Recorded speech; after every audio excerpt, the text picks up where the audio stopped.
Good day, everyone. Today, we're going to discuss the linear inequalities in Desmos application. I am Katinja Villanueva, together with Mr. Andre Benedict Martinez. But first, we're going to tell about how did we come up with the idea, how did we plan our tasks, and did you get any help or support, and the challenges encountered while doing the metaphor.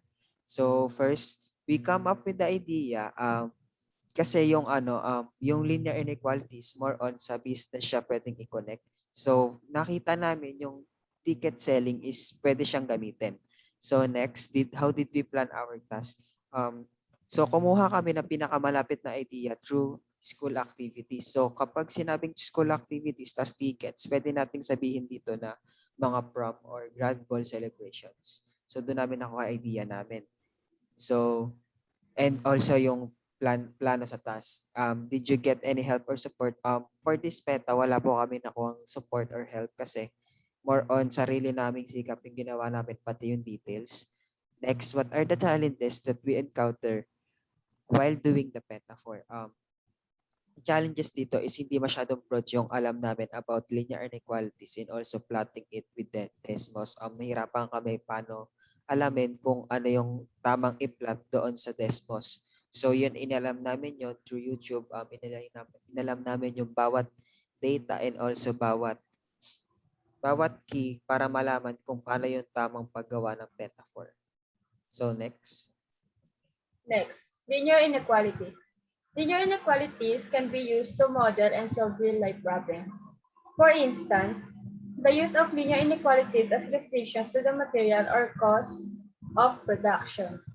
Linear inequalities use the inequality symbols greater than or less than and etc. to state relationship between two expressions.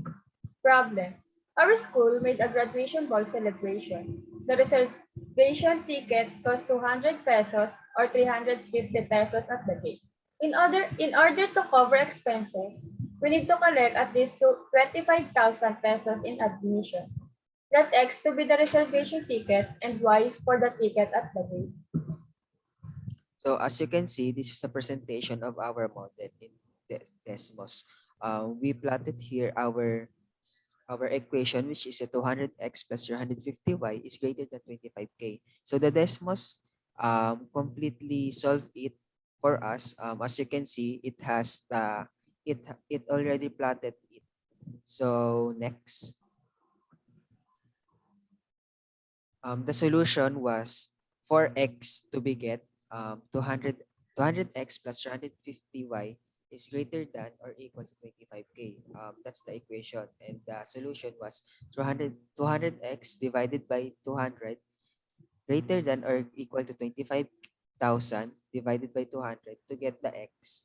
So the answer is x is greater than or equal to 125. So to get the y, we also use the equation 200x plus 250y is greater than 25k.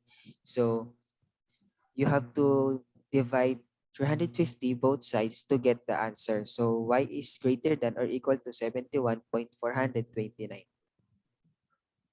Scenario. For instance, the school able to sold 100 reserved tickets only. How many tickets at the gate needed to be sold? So for the solution, we use the equation 200x plus 350y is greater than or equal to 25,000. So you have to put the 100 into the x. So replace the x with 100. So 200 times 100 plus 350y is equal to 25,000. Next, relocate the 200 times 100 to the side of 25,000 and minus it.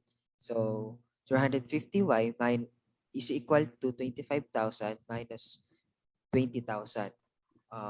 Next, by getting that answer, you have to divide both sides by 350 to get the y. So the y is 14.285. Next. So as you can see, if you use the 14.285 in the equation, you'll get the amount of 25,000. But, but as you can see, 200 times 100 plus 350 times 14.285 is greater than and equal to 25,000, and the answer is 25,000 is equal to 25,000. And also the decimals that we represent earlier was supported it.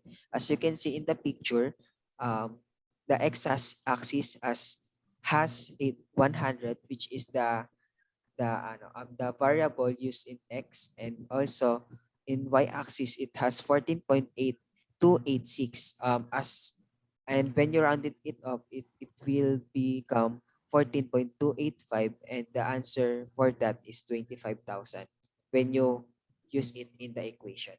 So all in all, we do it correctly and in the proper way.